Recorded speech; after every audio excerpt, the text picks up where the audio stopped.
Om Swastiastu.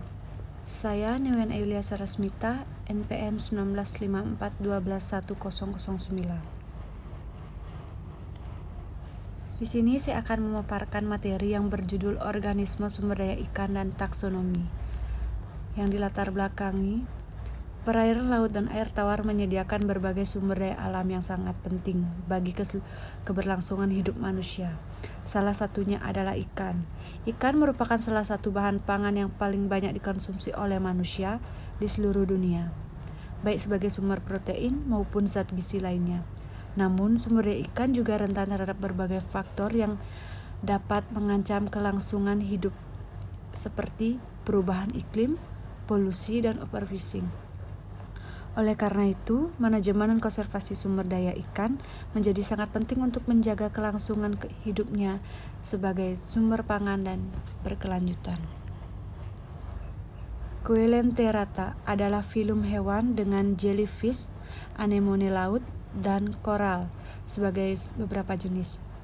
Ciri morfologi yang khas meliputi coelenteron dan tentakel dengan sel nematosid, dan Coelenterata berperan penting dalam sumber daya ikan sebagai tempat tinggal dan sumber makanan.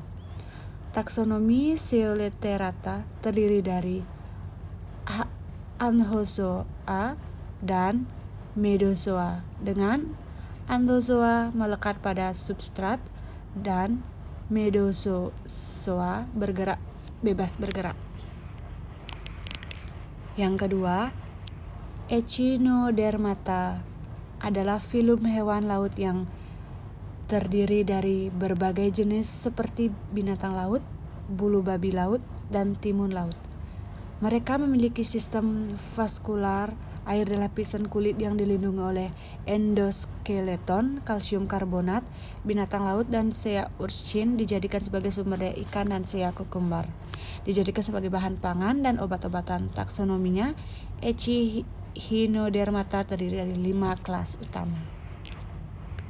Yang ketiga, alga. Alga adalah organisme autotrofi yang ditemukan di perairan dengan ciri-ciri morfologi yang beragam dan memiliki pigmen fotosintetik.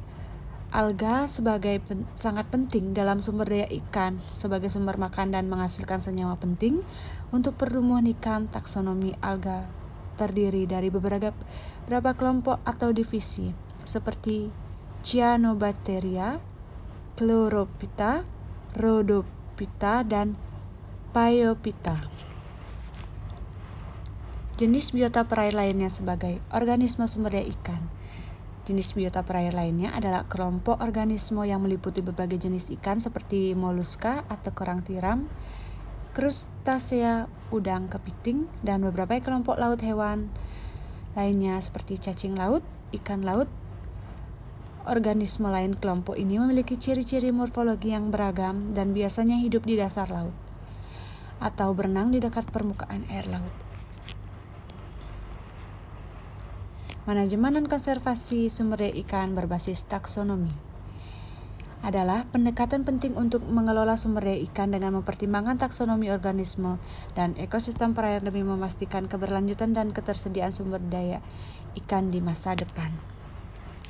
Kesimpulan, berdasarkan pembahasan yang telah disampaikan, dapat disimpulkan bahwa organisme sumber daya ikan dan taksonomi memiliki peran penting dalam menjaga keberlangsungan hidup ikan sebagai sumber daya pangan manusia serta menjaga kelestarian ekosistem perairan.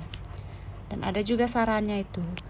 Saran yang dapat diberikan adalah perlu adanya peningkatan kesadaran masyarakat tentang pentingnya menjaga keberlangsungan hidup ikan dan kelestarian ekosistem perairan. Selain itu, pemerintah dan pelaku industri perikanan perlu bekerja sama dalam menerapkan manajemen dan konservasi sumber daya ikan berbasis taksonomi agar pemanfaatan sumber daya ikan dapat dilakukan secara berkelanjutan. Sekian yang dapat saya paparkan. Bila ada salah kata, saya mohon maaf. Om Santi Santi Santi Om.